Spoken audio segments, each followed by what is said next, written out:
Hey artists, I decided to do a re-upload. It's interesting to look back at my sculptures and see how far I progressed. On this one, this small white clay I did from life a long time ago. And I've been always meaning to use that for reference for a larger sculpture. And that's what I did here. If you look at my armature that I'm using, it's very similar to what I'm using now. The one I'm using now is a little more flexible and I can use it in various types of sculptures, but you see the three prongs on this just go into the back of it. The problem with this is that sometimes it splits the clay together. I think you would want a little bit more of a weight at the very bottom. So it's funny seeing what I have come up with recently. But this is a very good armature, and unfortunately, I think I've lost it. But it is really weird seeing back and seeing all the little tools that I have that somehow I have misplaced. So I'm still using the same sort of clay. I still bought the clay from the same spot, and it is the best type. I prefer this kind of reddish clay. It makes much more sense as a sculptor. It's the most aesthetically pleasing of all clay. Take the clay and just mush it down onto the base. You have to make sure that all the clay is pressed pretty well. And I need to make the base just a little bit bigger, so I took some chunks from the bag of clay and just added it. I prefer to keep the base a little bit bigger because removing it's a little bit easier. I can just use one fell swoop of a tool and remove it. The part that I'm doing now is deciding where are the foot. There's a foot that has all the weight, and that's that shape right there. And then there is another foot, which is the right foot, and the right foot is standing on a rock, so it's higher up, and that's where the foot is. I always draw in where I think the feet are going to be, and then I start building the sculpture. The armature just kind of lets you hold the clay up. There's not going to be any wire inside. I do use the little rods, the little wood dowels that I use for skewers, and it works pretty well. So this is my thing. Rodin in the past used to do like a cone going up for a standing figure, but I believe that this is much better. It just doesn't look very aesthetically pleasing when you're first doing it because it just looks like a bunch of clay. And then you have to let it wait a bit when you are sculpting. One of the things I do, I let it dry overnight. That way it becomes a little bit stiffer. Also, this sculpture ended up being larger than my ceramic kiln could do, so I had to devise a way to fire it. But often, when you're doing something this large, you want to have good clay. You want to have clay that's got grog. In the past, I used to use quite a bit of non-grog clay, and my sculptures would sometimes like blow up. But ever since I've gotten this grog clay, I haven't had any of that ever happen. At this point, I am starting to put in my proportions. You see the line right down the middle. And you want to look for the bony landmarks. And of course, you want to measure the figure. Most of the time, the figures are going to be 8 heads, 7.5 for an academic type of sculpture.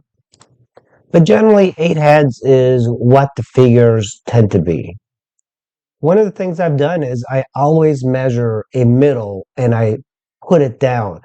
Usually, like in these sort of clay sculptures, the proportions are going to be off because clay itself just kind of sinks down. You can notice that the leg is just looks very weird. It should be a little bit higher up, but that's because you have to build the clay very slowly up. Otherwise, it will collapse with the amount of weight. Now I want to add a little bit on the head. That way I know the direction that he will be looking. And I usually like to sculpt a rudimentary skull because that really helps with the way the anatomy is going to fall in. And one of my things that happens is that I tend to exaggerate proportions. So I'm trying to be more aware of it by doing a rudimentary skull. Today in the sculpture we're going to be working on the shoulder and the upper arm and the lower arm. Let's talk about the deltoid to start out. Every muscle's got an origin and an insertion, and in the deltoid The origin is very broad. It wraps around the entire shoulder, and from the back, which is the posterior, the origin is the spine of the scapula. And in the front, the anterior, is the lateral clavicle. And of course, the deltoid inserts into one particular spot called the deltoid tuberosity. That's almost midway on the humerus. It's slightly above midway. And if you see skeletons, you can see a rather interesting bump in the humerus where the deltoid tuberosity is. It took me a while to figure that out when I was studying anatomy. So my model was rather muscular, and his deltoid doesn't look like most people's deltoid, and he was rather sinewy, so you could see the various strands of the deltoid. Another thing I'll say about the deltoid, it's got a couple of heads that oftentimes are seen in people who work out. The anterior part, the medial part, and the posterior part. And in my model, all of these parts are very well defined. Bodybuilding photos are great to look at when you're studying anatomy because you want to see the very distinct heads. On this model, you can plainly see where the various sections of that muscle, like the anterior and the medial. Usually after I develop the various portions of the muscle, I like to take my shop towel and kind of just blend them together. It's also important not to smooth things out too much. Often I'll go with a shop towel in there, and then I'll just take one of my wooden tools and I create a little bit more distinction to the muscles, because part of the sculpture is having very defined muscles. You can plainly see the clavicle in the direction of the clavicle. Remember, the deltoid attaches to the lateral clavicle. Now, my sculpture looks kind of wimpy, so I have to add a little bit to the triceps. As the name implies, there's 3 heads to the triceps. This is the long head of the triceps, and underneath of it, towards the olecranon or the elbow, that's where you find the medial head. This little dot represents the medial epicondyle of the humerus. Very important to indicate wherever there's a bone meeting the surface of the skin that you can see it. I would use that as reference instead of any muscles, because muscles tend to change as the model moves around. But if you can define the bones, it's really much more important. This diagram explains where the triceps are. There's the lateral head, the long head, and the medial head. Those are the ones that normally artists concentrate on. Always be sure to keep your clay nice and wet, especially like in arms or anything that comes out and is not connected to the body. It tends to dry out. There is a slight bump here, which is a tendon. It's the tendon of the infraglenoid tubercle of the scapula, and that's basically the triceps, the long head. My model had such little fat that that tendon was visible. After I indicate the muscles, I like to use my scraping tool and kind of just blend them together. The triceps tendon is pretty visible. It gets flattened out as it goes towards the olecranon process. The olecranon is basically just like saying elbow. And the olecranon, of course, is part of the ulna.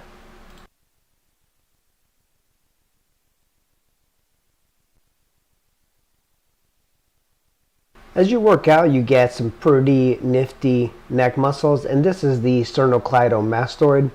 And I'm not going to concentrate on any neck muscles yet, but that's going to be another video. I really want that medial epicondyle of the humerus to come out, and I don't want to make it too smooth. I think that's one of the problems I see in sculptures, and in my sculptures at least, is that I made it way too smooth. Also, when you look at it from this vantage point, it is just too wimpy of an arm when you consider the guy's torso, so you have to make sure that everything blends in together that way. Part of the upper body is the biceps here that I'm adding, and this is towards the end, towards the elbow, but there's 2 heads to the biceps, as the name implies. There's the short head and the long head, and I'm sculpting the short head at this point here under the arm. And of course there is quite a distinction between the triceps and the biceps. There's a furrow that runs right down the arm that creates this very distinct shape.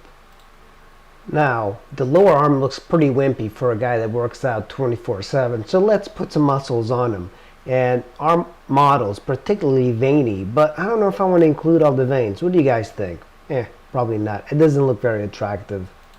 Oftentimes when I'm thinking about the lower arm, I think of the flexors and the extensors. And the extensors are on the back of the hand, and the flexors are on the palm side of the hand. Either way, the lower part of the arm deserves a video of its own because it's so complex. There's so many things happening.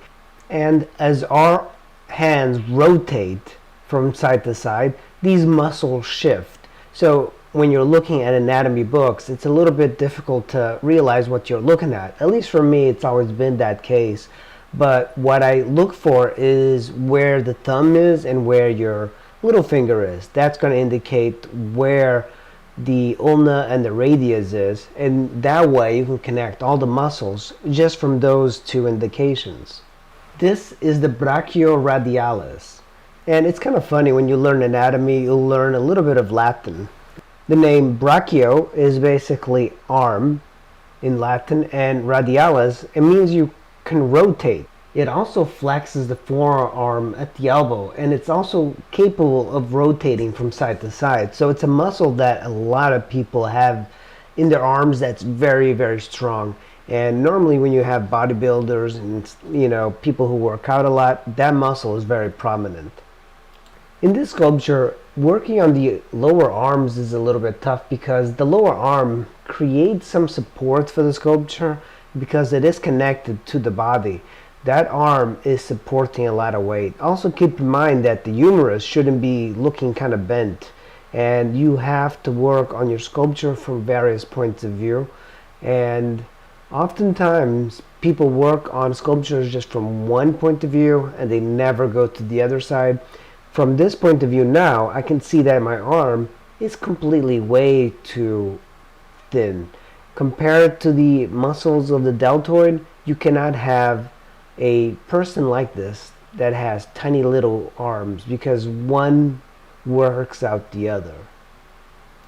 Oftentimes I'll spend quite a bit of time working on where the bones come to the surface. I find bones in the surface a little bit more interesting to look at because they give you so many clues of what's happening. We're not going to get into the shoulder blade today in this video. If you're learning anatomy, the shoulder blade is extremely complex, and I think it can overwhelm people. The best thing you can do when you're studying anatomy is to compartmentalize things into little sections. The most important thing to note with the shoulder is finding the spine of the scapula. This is very important because if you are drawing, painting, or sculpting, knowing the direction that this is going to really help you lay out the muscles later. Knowing the direction of the scapula here, I know what muscles are underneath of the spine of the scapula and the ones that are above it. Directly below the spine of the scapula is the infraspinatus, and infra just means below. And of course, above that spine of the scapula is the supraspinatus. Now, these aren't that noticeable, but it's important to note and know that they're there. The infraspinatus is pretty distinct on this model, and there is a muscle between the infraspinatus and the teres major, which is the teres minor, and even on this model, that is oftentimes helps to draw exactly where that scapula is. So in addition to the muscles of the scapula, we have muscles that are covering the scapula on top, like a sheet. Right here is the latissimus dorsi, and at this point it's a very thin muscle in the back. And above that is the trapezius. The trapezius is this diamond-shaped muscle that covers the scapula. This is the shape of the trapezius. It's going to be coming down towards the middle of the back. And I want to use my tools to create a seamless effect. But right now, of course, The sculpture is very rough. You have to keep in mind that I work fairly slow. I'm trying to work a little bit faster, but with this armature, it's a very sensitive armature. I'm doing this all freestanding without something underneath to really like support it, so I can't really manipulate it that fast. It helps to have a better head than what I had, just so I can look at the sculpture and see if the head fits the size of the body. And I'm not really trying to put a lot of details into the face, but I need to work on it a little bit so it looks a little bit better in the general direction of the sculpture. You don't want to neglect the head, just as you don't want to neglect other features of the body. You want to work on everything together. Now, I was looking at sculptures of Caracalla, which is a Roman emperor, and if you look it up, you'll see a little bit what I was going for. He's got a very Greek sort of a style to the face, and that's kind of like what I'm going for. Chiseled jaw and, you know, very Roman nose. Generally in antiquity, when you're depicting Hercules, he's got a very large beard, and I think my sculpture depicts him more of a younger Hercules, or perhaps more middle-aged than in the later years when he has a full-grown beard. There are sculptures of Hercules when he's younger as well. You need to add a very thick zygomatic arch that's going to give him a little bit more masculine sort of feeling, and make sure that you give him a nice large wide jaw. That gives it more of a masculine look. You know, as far as hair, generally in sculpture, hair is very difficult for me to do, and in sculpture it tends to be that most sculptures of antiquity basically have curls. And hair is generally very difficult to do, but the idea when you're sculpting hair is that you want a origin and the end of the hair. You have to kind of figure out where the hair is going, where it grows and where it lands, and also the thickness of the hair. So if your portrait doesn't have a lot of hair, you can't make it come out of the skull too much. When you're working this small too, and this is a large sculpture as far as figures, it's about 2 feet tall, but when you're working on a portrait of this size, it's very difficult, and you have to find tools that are a little bit better for doing smaller details. And I do have these metal tools that I bought from a dentist one time, and they work really well for this. If you're interested in learning some of the portrait sculpture anatomy, I have quite a few videos on portrait sculpture anatomy that you can watch, so I'd recommend watching that.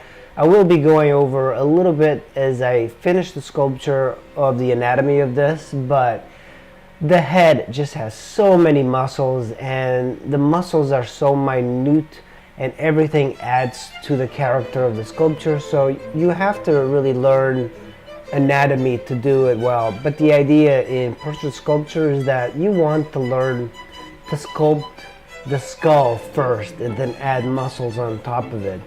I've seen a lot of sculptors that kind of, when they do portrait sculpture, they just go in it and they just start throwing things in hopes that everything will add and make sense.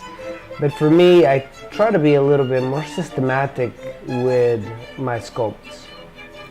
I have taken classes with sculptors at the Art League in Alexandria, and they have very different styles of sculpting. Some, they don't measure at all, they just kind of go for it.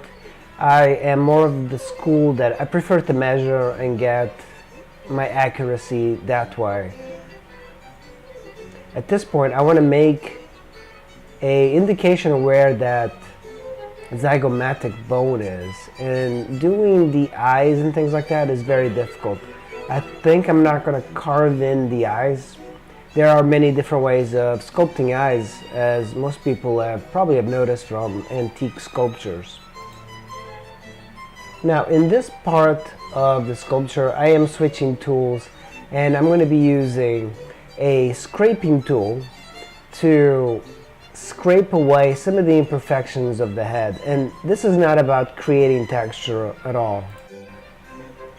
So scrape it away, and I have a hard time telling people that this is not about creating a texture. I'm not really into creating textures. If I do create some textures, I don't do it on purpose, not at this stage anyway. But when you have two muscles that are kind of connecting, let's say in the face, using this tool, and if you scrape in the direction of the muscle that connects the other muscle, you'll get a good transition. And oftentimes a lot of the muscles that I see in contemporary sculptures are not blended together properly. But there's just so much to the human body that you have to study anatomy so much to really learn every subtle detail that's in the human body, that it'll take you forever, but it's a good pursuit.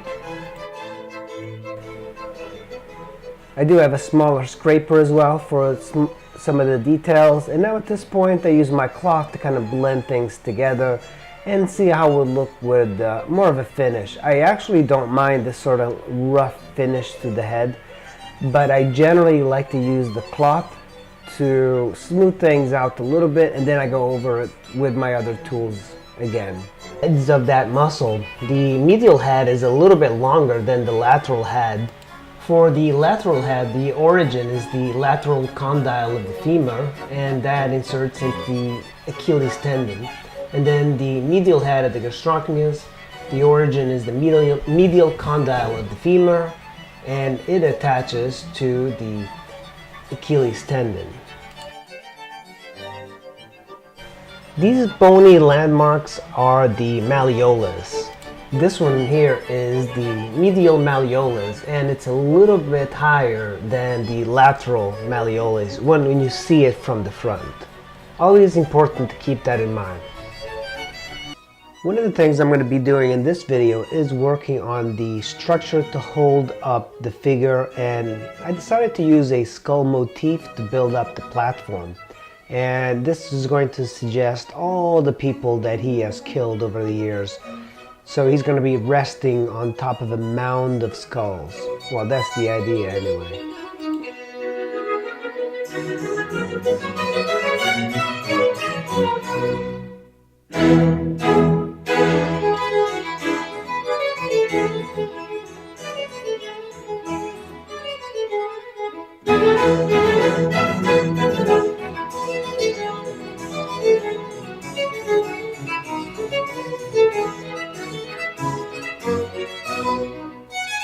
Now I'm fast forwarding the video because it takes a lot of time to sculpt all of these little skulls, and I don't really want the skulls to be very realistic. I just want to suggest them, and eventually I'm going to make them even more subtle. But there's so many skulls and the anatomy is not perfect on them, but at least it's just a suggestion of what there is. And I might actually even break up some of the skulls so they have like holes and things like that, make them a little bit grungier, make them a little bit different.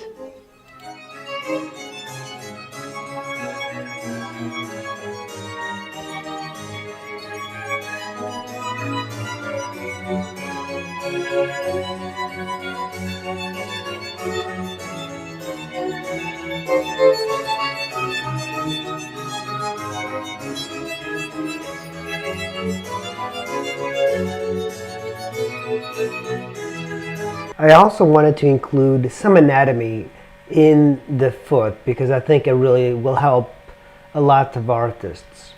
The important thing to note are the malleolus, which are basically the fibula and the tibia.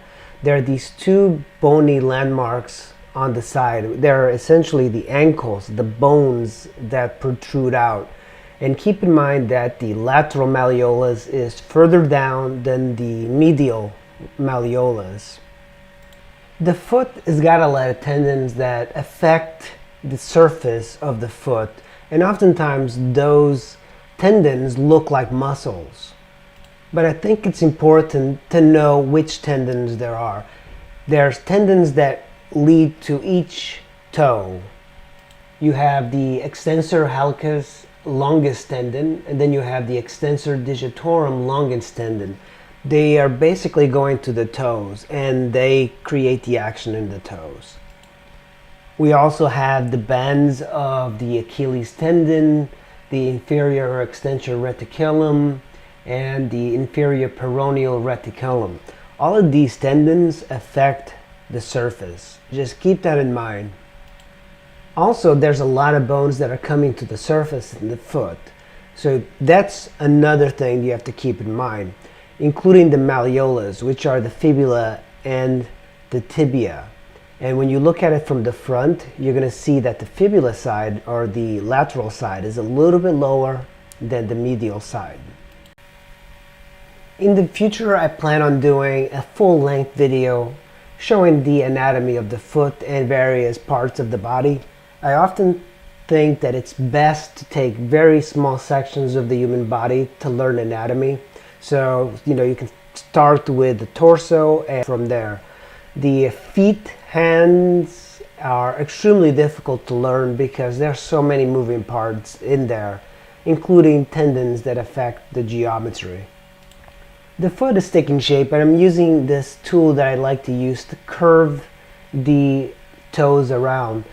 But keep in mind, you don't want to get this clay too wet. I'm using just regular water-based clay. This is not plasticine, so it's a little bit more sensitive, and if you put too much water, it'll make it a little bit too soft. You want the feet to be a little bit harder because you want to be able to dig out the detail. And I also don't want to go crazy with the detail. You want to make it a little bit more general. If you put too much detail into a figure, it could become more like a mannequin. And it's taken me quite a bit of time to do it because this thing involves a little bit more engineering than what I'm used to. With portraits, you don't have to worry too much about that. You can just put an armature inside and eventually scoop out and hollow out the inside. I'm using water-based clay for this sort of thing. And the only thing I used as reference was this to start out, which was a clay model that I did a while ago of the pose and everything. And I did it from life, but I did this like years and years ago. And it's quite heavy and it's also solid. This one, because it is so much larger, it's about 2 feet tall, you need to make sure when you are getting ready to fire, if you're going to fire it and if you're using water-based clay, you need to make it hollow. So right now the head is hollow, the torso is hollow, the legs are hollow, and even down the arms. And I also hollowed out the structure. The only other thing that you need to do, now you can't just leave the hollow in the body, otherwise the air won't be able to escape, the water won't be able to escape. You need to make sure there's a hole all the way to the base of your sculpture. And that's what I'm going to use this drapery for. I'm going to get this nice and wet, and I'm going to do some more details on the drapery because it's kind of an important thing, because we need this to support the sculpture so it's there as a structure, because there's so much weight. This weighs quite a bit. I haven't weighed it out. Even when I removed the inside of the sculpture, it weighs quite a bit of, it just weighs quite a bit. And if you were to take this to a place to get it fired, you have to pay by the pound. So always keep that in mind, that you want to keep this as light. So this is the end of this one. It's a fairly large sculpture and it took a lot of time to complete, but I think it is really interesting looking back at my history of sculpting and seeing the previous projects. I do still have this one in my house, and it fired absolutely perfectly, not one single crack. And the way I stained it was oil paint. So then I kind of waxed it a little bit. In hindsight, I probably would love to show the terracotta shining through and just having some wax. In my current sculptures, I'm just adding wax. If something comes out really well fired without any cracks or breaks that I don't have to fix, I just want a little wax on it to show the beauty of the actual clay. So I hope you enjoyed this video. It is very unique to see the old sculptures that I've done. I hope you enjoyed it as much as I did. Thank you for watching, and I'll see you in the next one.